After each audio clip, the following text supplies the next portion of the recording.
Okay, so today I'm going to show you how to do the teleporting command with command block.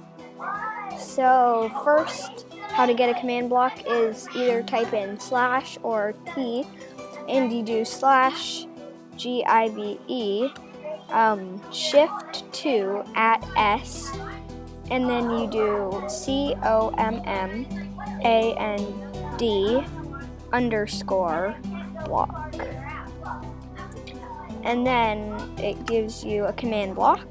So you're going to get that command block, and if you want, you can put it anywhere, but I'm just going to dig down one block and put it there. And then you right click it to open it, and you do slash TP at P, and then whatever your coordinates are. So for example, mine are 5. You do the squiggly line, so mine are 5, 8, 4, space, squiggle, 21, space, squiggle, negative 391.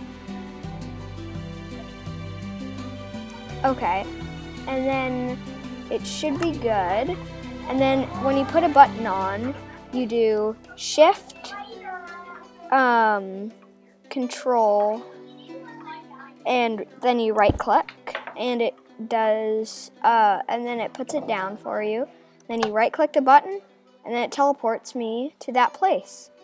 So I hope you enjoy how to use the teleporting command with command blocks, and